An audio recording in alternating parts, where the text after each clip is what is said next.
This woman is an absolute savage. Mariya Suzuki's MMA adventures have been pretty savage overall. The drama surrounding Suzuki Mariya begins the moment she walks toward the center of the ring. Because unlike most fighters who spend the opening seconds of a contest measuring distance and establishing rhythm, Mariya has already decided what she is going to do. She is going forward. She is going to find you. And whatever she finds when she gets there is going to be dealt with in the most direct and violent way available to her. If Mona Kimura is the real-life Chun-Li, technical, precise, and dangerously elegant, then Suzuki Mariya is something else entirely. She is Goku in a female body, raw power wrapped in relentless forward pressure, a fighter who throws punches like the concept of tomorrow is completely irrelevant, and who walks through exchanges with the kind of bad intentions that make opponents regret signing the contract before the first round is even finished. She is beauty and beast simultaneously, and today the fights speak for themselves. At Knockout 57 in September 2025, Mariya Suzuki stepped in against fellow Japanese fighter Ira, who arrived looking composed and confident before the opening bell. That confidence had an expiration date, and it expired somewhere in the first 30 seconds of the fight, when Ira felt what Mariya's punches actually feel like landing against a real human body rather than a hypothetical opponent she had been preparing for in training. From the very start, Mariya was throwing heat. Massive overhand rights delivered with the kind of weight that does not come from technique alone, but from a fighter who genuinely intends to end things as quickly as possible. The combination started flowing almost immediately, each one landing with enough force to communicate something simple and non-negotiable to the woman standing across from her. This is going to get worse before it gets better. Before long, Ira was swept clean off her feet and deposited onto the canvas in a way that removed all remaining ambiguity about how the evening was going to end. What made the performance most striking was what it cost Mariya: almost nothing. She barely broke a sweat. When a fighter can produce that level of violence at that level of efficiency without appearing to exert herself, the division has a serious problem on its hands, but the next fight is the one that will genuinely make you jump out of your seat. At Knockout 62 in March 2026, Suzuki Mariya faced Rena Tyson in an MMA contest, and the matchmakers deserve credit for understanding exactly what they were putting together. Tyson was, as advertised, a brawler who spoke one language fluently, violence, and who had built her entire reputation on being the person in the cage who wanted the fight more than anyone across from her. What Tyson did not fully account for was the possibility that the woman across from her had not only mastered that same language, but had been speaking it longer and with considerably more fluency. From the opening bell, both fighters went to war in the most complete sense of the phrase. This was not a slow, strategic, technical contest where two competitors spend rounds establishing positions and looking for advantages. This was heat from both sides, immediate and sustained, with Mariya and Rena trading punches and kicks with the kind of mutual enthusiasm that makes ringside observers unconsciously lean backward. Both were landing, both were absorbing, both were refusing to acknowledge that taking that kind of punishment might warrant a momentary retreat. 2 rounds deep into that kind of sustained mutual destruction, the only question left was the simplest and most brutal one available: who lasts longer?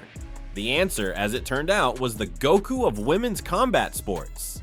Mariya Suzuki, still moving forward, still throwing, still entirely herself when the final bell rang. Her MMA adventures have delivered consistent brutality across multiple opponents. And the fight against Song Yeokyeong at Angels Fighting stands as another piece of evidence in a case that is already overwhelming.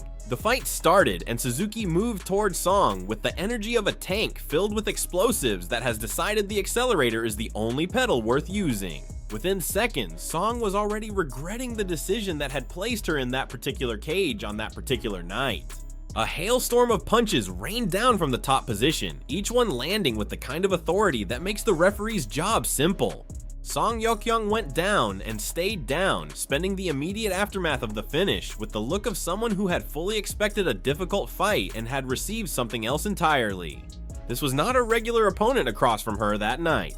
This was Japan's most violent woman, and the gap between those two descriptions turned out to be enormous. Her K1 flyweight kickboxing match against Rako Sakurai gave the wider combat sports world a cleaner look at the tactical dimension of what Mariya brings to a striking contest specifically.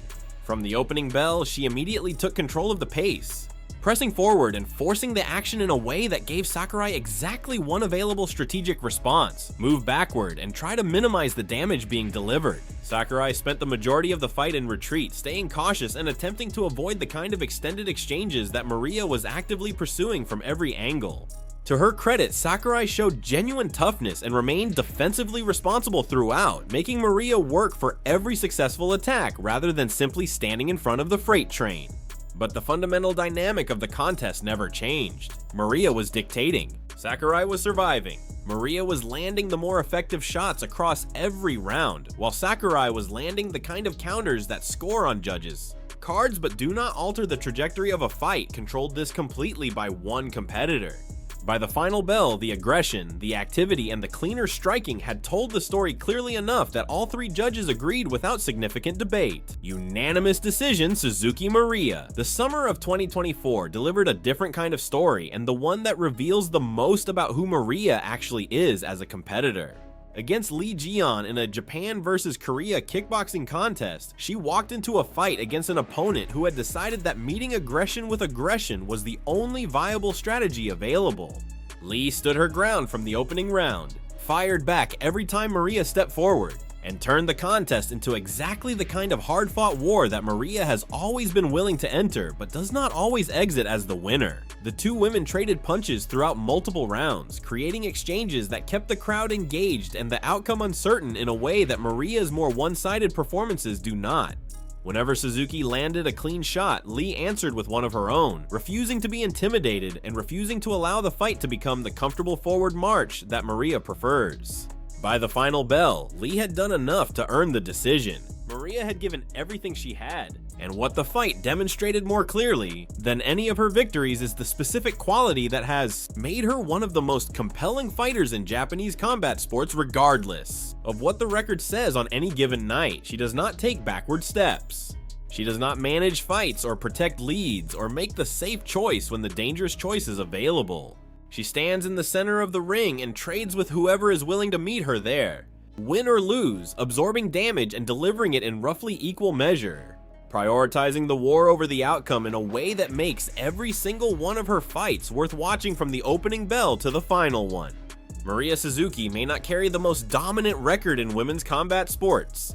She may not have the technical precision or the viral sidekick that has made Mona Kimura a global phenomenon, but she possesses something that technically gifted fighters spend entire careers trying to develop, and most of them never find, and the ability to make everyone watching feel something before she has thrown a single punch. Every time she steps into the ring, fans know they are about to witness a war. And in a sport where the most exciting fighter in the building is not always the one with the most wins, Suzuki Mariya has built something that cannot be manufactured or coached or found in a highlight package. She has built a reputation for going through fire. And as every opponent who has shared a ring with her has discovered, that reputation is completely and entirely accurate. Drop your answer in the comments below. Who wins if Suzuki Mariya and Mona Kimura ever share the same ring? And if this breakdown showed you something about one of the most entertaining fighters in Japanese combat sports right now, hit that like button, subscribe, and stay locked in, because the next fight is always worth watching when Mariya Suzuki's name is on the card.